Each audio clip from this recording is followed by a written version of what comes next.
Thank you so much.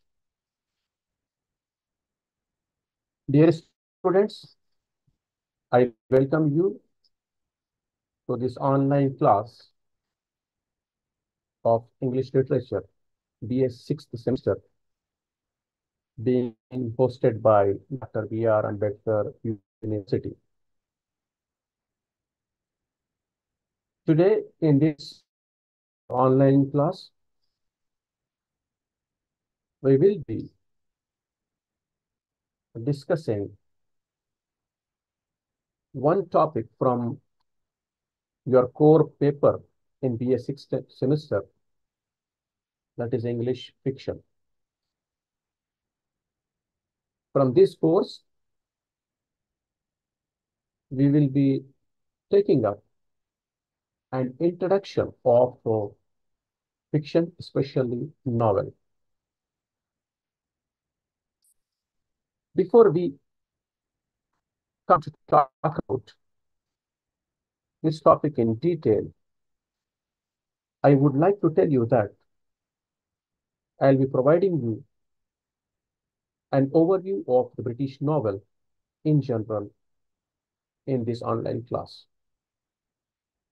Subsequently, in remaining classes, we will discuss few samples of novels prescribed in your syllabus.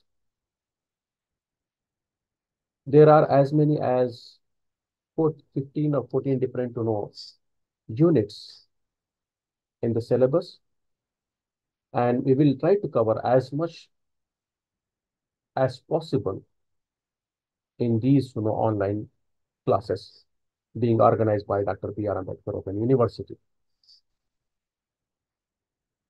So students, we will try to locate the historical background of the British novel and identify some features that help novel to emerge and develop as a new genre. We know that prior to the emergence of novel as a new genre, other genres that were popular in that time were poetry and drama. Although some critics have attempted to locate the novel in ancient Egyptian texts and Middle Eastern Japanese writings, it is essentially a Western fabrication.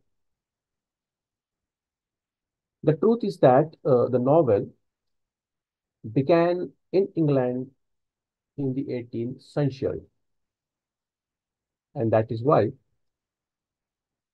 we will try to understand the circumstances in which novel as a new genre has emerged, especially its origin in the 18th century England.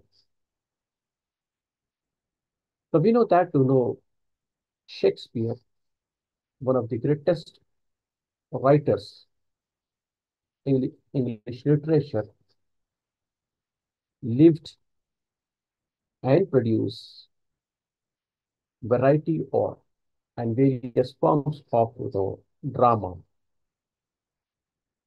in 16th century. After the death of Shakespeare in 16th century in England, there was a common slogan that it is not the death of Shakespeare, but the death of drama. Now, this statement can be argued by people both in favor of it and against it.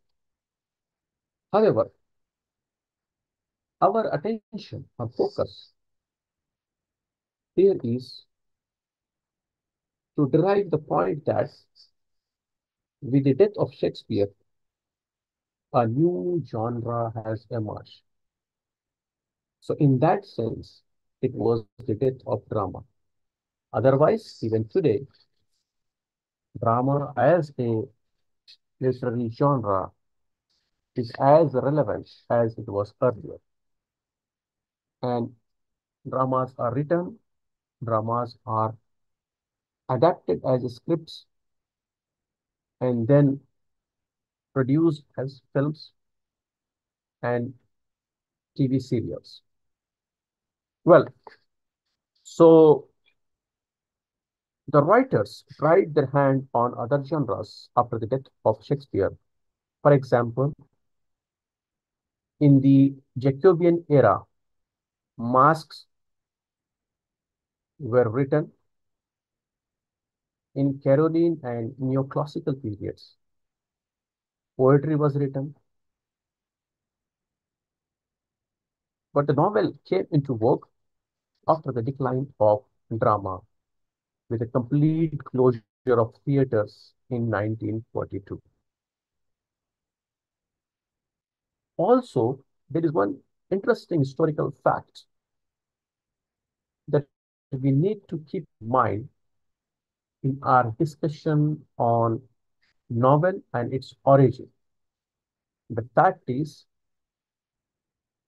it was a turning point in the history of England where industrial revolution began. After the rise of the industrial revolution in England, the writers switched towards novels, novel writing, because of multiple factors.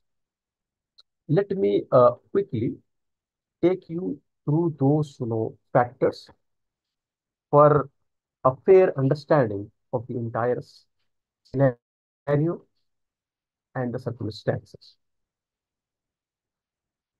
So we know that when industrial revolution happened, when industries were established in and around England, the people who were otherwise primarily involved in agriculture related activities for their livelihood and survival, they found a new opportunity to work, earn, and live a happy life. So industries became the center of source of income. Industries provided employment, and industries became a new place where people came, worked, collaborated, and formed social bondings. And you see, the people who were involved in agricultural activities, they lived across, you know, Britain in various counties, various suburbs, various districts, and villages of the Britain. However, when industries were established in very specific areas in and around England, so those people who were otherwise living far away from England started coming to England for employment, for the work. So the transportation and movement of people began. People would come in the morning, would go home, go back home in the evening.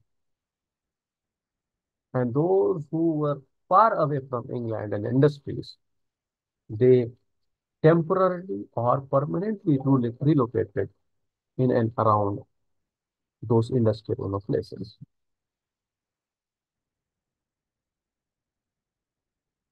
And in these circumstances, there was the need to cater to what is a new set of people, people with a different interest, people with a different priorities, people with a variety of socio-cultural background, but sharing a common minimum literacy of able to read and enjoy anything written in English. So the first factor that needs our attention, especially in connection with our effort to understand the origin and development novel in 18th century. Firstly, the common masses were no longer free and idle to spend time watching drama. As I told you, in the circumstances where industries came up, people who were otherwise free, free in terms of labor, because agriculture is mostly a seasonal job where throughout the year, in very specific months, the workload would be higher, and in the remaining months, the laborers, the people involved in agricultural activities, would sit idle, will roam free. So the, the common masses were no longer free and idle to spend time watching drama. Earlier, it was possible for them to go and watch performances in their counties, in their districts, in their places because of free time. Now, as the industrialization has happened, as the work began from 9 to 6 or whatever shift, people became busy, not just in specific months, but throughout the year. Second, with the establishment of printing press, newspapers, journals, and bulletins became readily available in the market, and as such gave birth to new readership. We know that in the second half of 15th century, John Caxton came up with this new machine called printing press, where printing became a mechanical job, which was otherwise a very laborious human effort to write with pen on a paper, and making a number of copies through this process was a very tedious, painstaking job. But with the advent of printing press, this became easy. With one plate set, n number of pages can be printed.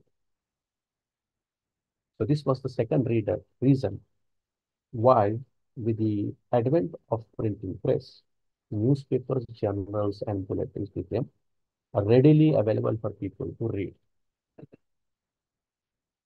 Third, female writers were not much acknowledged. Therefore, they started to write novels to prove their worth. So in England, even after the advent of printing press, the space being given to female writers was very, very limited. And therefore, in 18th century, as this new genre emerged, female writers have tried their hand and they also became successful. And that is why we often hear names of Bronte sisters, George Eliot, and many you know, such female writers who contributed towards the development of this new genre of novel. Well, uh, before we proceed further, I just would like to understand what's your understanding of novel as a form is, or novel as a genre is. If we quickly recall that novel is like any other printed book, but it is often a story that people read for pleasure, for entertainment, and as a non-serious stuff.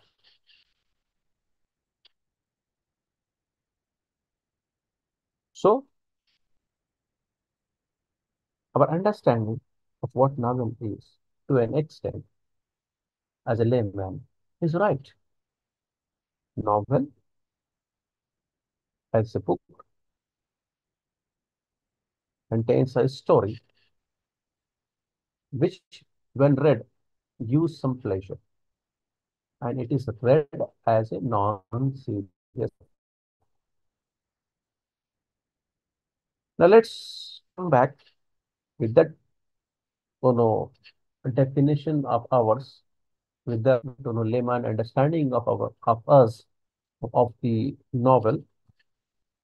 We'll come back to our talk and critically look at novel as a genre. The first thing is that the novel as a genre is difficult to define due to its open yet complex structure. Not only novel, but other genres of literature, that is drama, short story, poetry, are difficult to define. However, let's try and benefit from various literary scholars and writers who attempted to define novel as a genre. A novel is a kind of a lengthy narrative fiction written in prose style, exhibiting a story of characters in a specific setting. A novel is a complex narration as it includes a plot, setting, themes, characters, etc.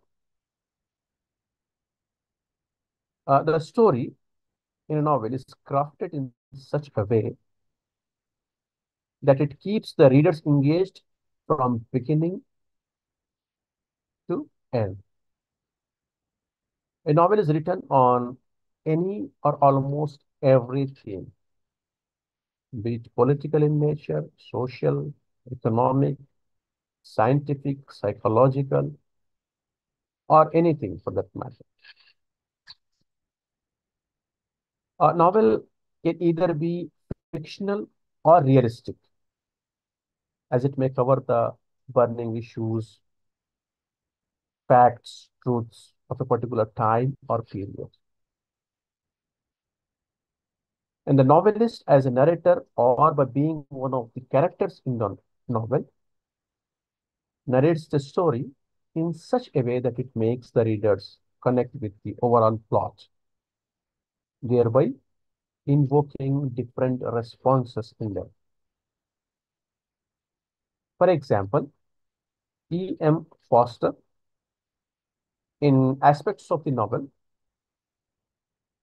which was published in 1928, stated that a novel should have maximum wording of 50,000 words. Anything less than 50,000 words would be considered a novella or a short story. So here, E.M. Foster says, for a story, a narrative prose, story to be considered a novel should have a length of minimum 50,000 words. Anything less than that would be considered a novella or a short story. Well, now we understood what novel is or how one of the important English writers has defined it. We'll also look at the word itself. The word novel is derived from Italian word novella and is a late variant of novellas, that means new. It was an enlarged anecdote that was found in the early 14th century Italian classics, like Boccaccio's Decameron. In most of the fictional works, the medium is prose, and the description of event is unheroic. You can also pay attention that streets and taverns are generally a part of the setting in early novels. The genre achieved its first flowering in Spain at the beginning of the 17th century in the masterpiece Don Quixote by Cervantes. This work contains many elements of prosaic fiction as compared to the Golden Ass. Novels have heroes, though not in the classical sense or even in the medieval sense.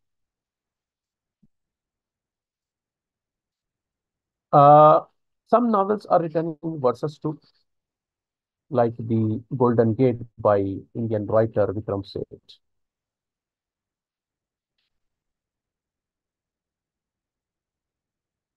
We are not sure what length should be considered suitable length. Considered a short story as a novel. Interestingly, The Immoralist by Andre Gide is treated as a novel, while The Duel by Anton Chekhov is treated as a novella. However, both of these works are of the same length. Hence, it may be said that a novel is invented with a prose of a considerable length, having a plot and a definite end.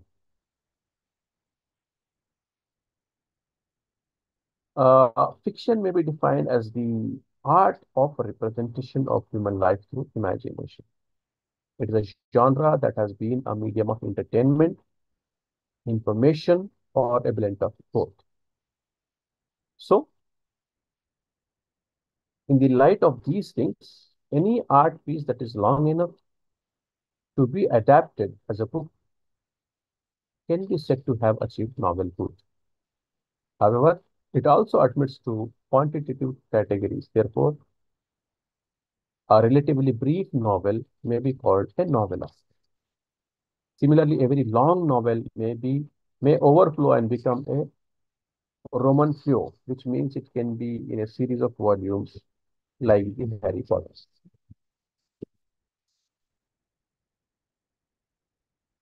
You know, these basics understanding of novel, let us move to the factors responsible the rise of novel, especially in the 18th century. Though I try to give you three important factors in a very brief way in the beginning. So we'll look at those things with a little more detail. Some of the best gifts that the 18th century received were periodicals and novels. And interestingly, both had no precedents. These are both in prose form and were suitable for the genius of 18th century men and women. Both these literary productions, that is, periodicals and novels, were advocates of the same sensibility in many respects. These literary products aimed at instructing humans to live a more purposeful life. No one asks, if one asks, for what purpose novels were written, we can safely say that novels and also periodicals, that is, journals, were aimed at instructing human beings to live a more purposeful life. Okay.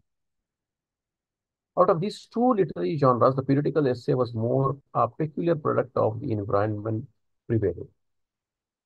It was born in the 18th century and ended in the same period, after enjoying a brief yet phenomenal reputation. However, the novel, on the other hand, not only survived but sustained as well as attained more popularity with every passing day ever since its origin. Even today, that drama has become almost a defunct genre, while novel still holds its head high as a predominant genre. So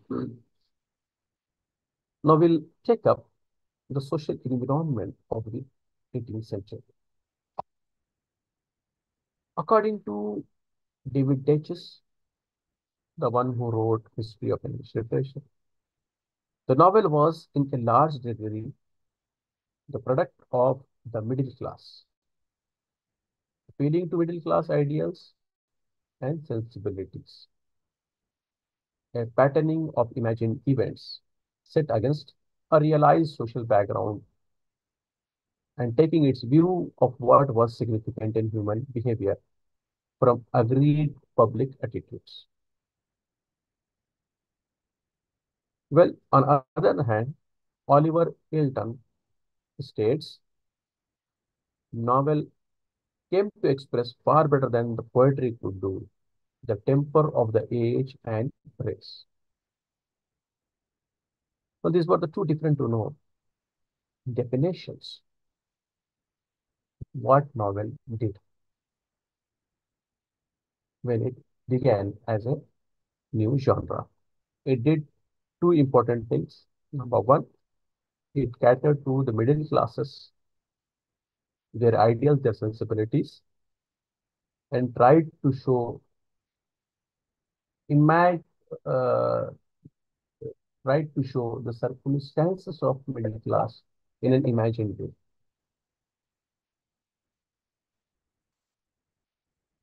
On the other hand, Milton says that, right, unlike poetry, novel expressed in a better way the temper of the age and the race. Now, it can also be noted that 18th century is known for the rise of the middle classes. As I pointed to you in the beginning, that the Industrial Revolution, the setting up of industries, gave rise to the emergence of a new social class called middle class.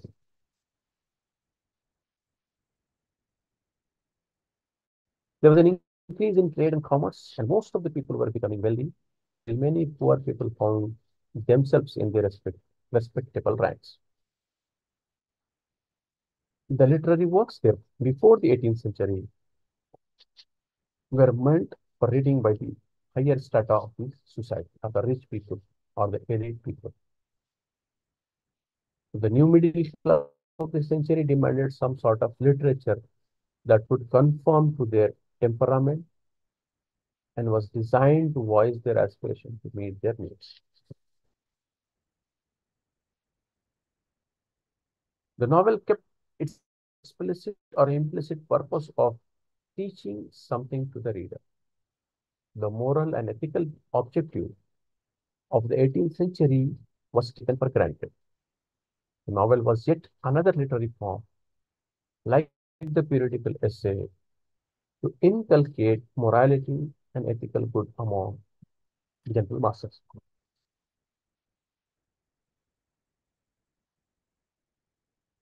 Now, another aspect when it comes to the emergence of novel, other than the social environment, is the rise of realism. The 18th century was filled with realism and was devoid of enthusiasm, passions, and suggestiveness, which predominated romantic works. Every writer, whether a poet, essayist, dramatist, or novelist, believed that if they want their works to appeal to the general masses, it was essential on their part to represent a rational appraisal of reality. Hence, novel was yet another medium to explore the representation of social reality. Therefore, most of the novelists in the 18th century were stark realists who presented a realistic picture of the then society. In this connection, David Teches observes, and I quote, like the medieval fabule, also a product of the urban imagination, the novel tended to realism and contemporaneity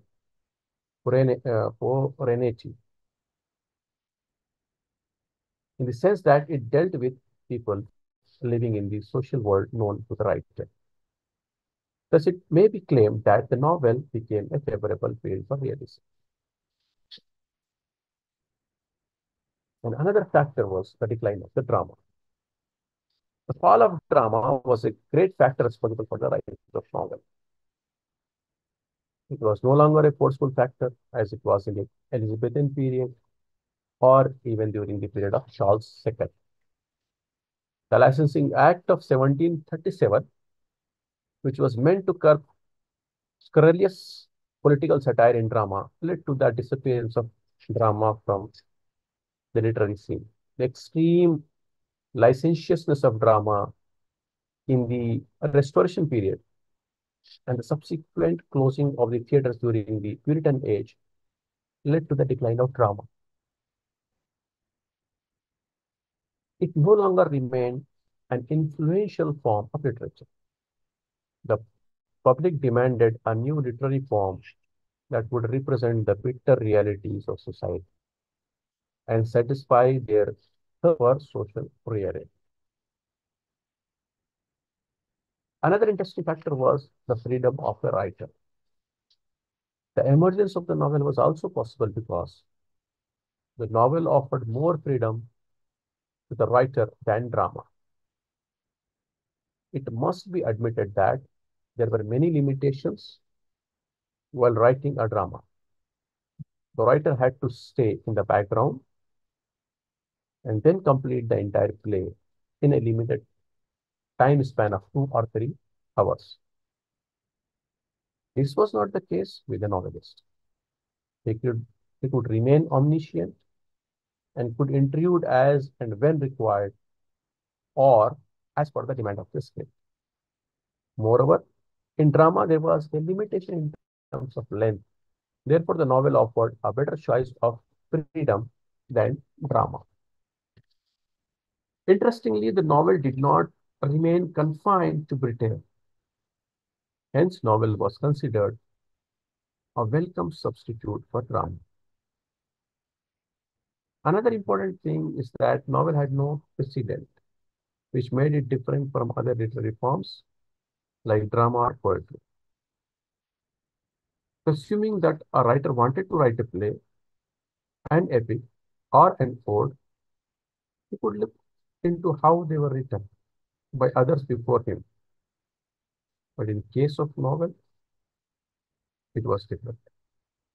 Therefore, those who wanted to write a novel had to set a tradition and not follow any writer in the strict sense of following any authority. Now, if you look at the novels that emerged in the 18th century, we'll find a few very interesting pieces of information. Before Richardson and Fielding, the two very prominent English writers, before these two could shape the novel, some other writers had already started, which helped the pioneers of the novel to a great extent. Some of the writers who had already started giving shape to the novel were Jonathan Swift and Daniel Defoe. Swift's Gulliver's Travel provides an interesting account of road travels, whereas Defoe's Robinson Crusoe is also a travel narrative. The period between 1840 to 1900 witnessed the emergence of many writers. More than 100 novels were written during this phase. However, the true pioneers of the novel were Samuel Richardson, Henry Fielding, Smollett, and Sterne. There were others too, but they were not as popular as these four novelists. Oliver Ilton observes, and I quote, "The work of the four masters stands high, but the foothills are low." Quote ends. Fielding was the greatest of the four. Sir Edmund Gosse calls Richardson the first great English novelist, and Fielding the greatest of English novelists.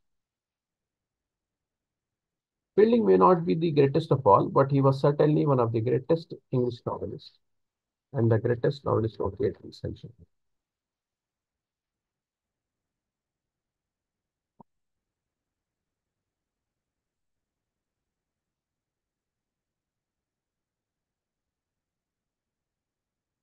Now we looked at the emergence of novel, the circumstances, the factors that were responsible for the emergence, right?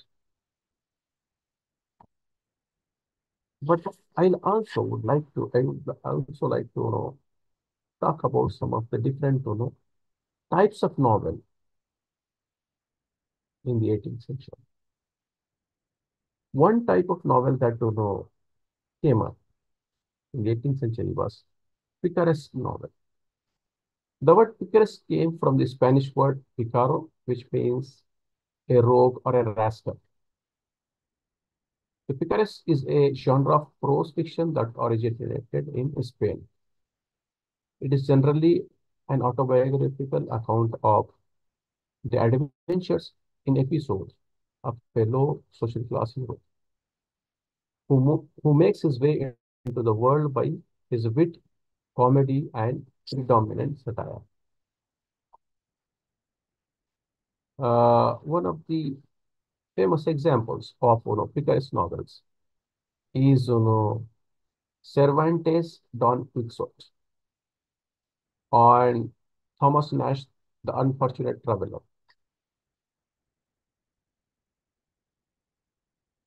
And Defoe's The Fortunes and Misfortunes of the famous Moll Flanders can also be considered first picaresque novel in English. Similarly, uh, the another type of novel that emerged in the 18th century was sentimental novel. The sentimental novel, also called the novel of sensibility, refers to the genre of fiction prevalent in the latter half of 18th century England. The plot relies on the emotional sensibilities of the characters, who are generally innocent, virtuous, compassionate, and have a charitable impulse towards a situation and nature that defines the course of action. But coming to the most sentimental novels in English, we have examples of Samuel Richardson's Pamela or Virtue Rewarded, Lawrence Stern's Tristram Shandy and Sentimental Journey, Oliver Goldsmith's Vicar of Wakefield, Henry Mackenzie's The Man of Feeling, Henry Brooks' The Fool of Quality, and Maria Edgeworth's Castle Racket. These are some of the famous sentimental novels in English. In the 19th century, it gave rise to domestic fiction that talks about the daily lives of the characters living in society. Frances Burney and Jane Austen were famous domestic fiction writers who observed life closely in their description of the society. Well, the third type of novel that emerged in 18th century was epistolary novel. An epistolary novel is a novel written in the form of a series of letters.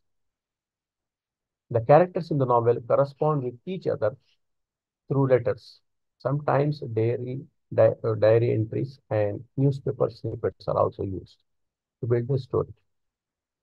Through the letters, the characters express their thoughts, feelings, and emotions. Afra Ben explored the genre through her writing love letters between a nobleman and his sister.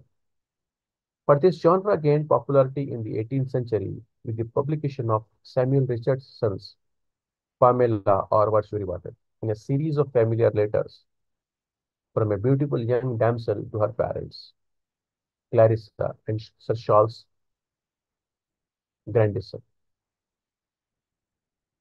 Henry Fielding wrote Shamela, a parody of Pamela.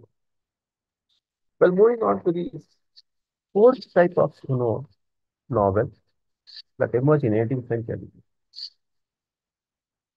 that is Gothic novels. The term Gothic originally referred to Goths, which means a Germanic tribe. Gothic romance or novel of terror was an outcome of a revival of interest in the medieval ages. The Gothic romances first made their appearance in the poems of the late 18th century. The shift towards romantic tendencies from realistic lines played a significant role in the description of time, space, landscapes, and nature that contribute an important aspect of Gothic fiction. Abandoned castles, churches, secret passages, haunted places, satanic forces, ghosts, supernatural terror, mystery, and emotions of fear and awe were the main elements of the Gothic writing. Horace Walpole's The Castle of Otranto is among the earliest Gothic novel in English. Anne Radcliffe's The Mysteries of Udolpho and The Italians were famous Gothic novels with well-written plots creating suspense and horror throughout the novel. William Beckford's The History of the Caliph Vathek deals with the mysteries of Oriental necromancy. Satire mingles with the sensation in his novels. Matthew Levy's The Monk, Miss Clara Reeves' Old English Baron, Mary Shelley's Frankenstein are examples of Gothic fiction of the 18th century. Thus, at the close of the 18th century, we find novels that deal with social life and manners, symbolize emotional delight in nature and the medieval past, and undertake to right the wrongs of society. So, dear students, let us quickly, recap what we discussed in this online class today. We took up the 18th century novel as a topic for discussion, and in that, we looked at origin and development of novel as a new genre in the context, in the socio-political and economic context of England, where industrial revolution happened as a major turning point in the society, which gave rise to a new social class, that is middle class. And in order to cater to this middle class, which was busy, which was having certain, specific interest, and to cater to these, middle class, there was a need of a new genre, less serious and less time consuming compared to poetry and drama, and more realistic and more, representative of this class. And therefore, fiction, especially novel, as a new genre emerged. And among the earliest, you know, people who contributed to this genre are Samuel Richardson, Daniel Defoe, and many, many writers. One of the important characteristics of a novel is that it has a plot, setting, characters, and it is usually a narrative prose writing of a considerable length, whether we agree with E.M. Foster or not on the figure of 50,000 as a length, but a novel is a story of considerable length. So with these points in mind, we will connect again tomorrow for the same paper, that is English fiction, prescribed in your sixth semester English literature. Till that time, take care of yourself. Goodbye.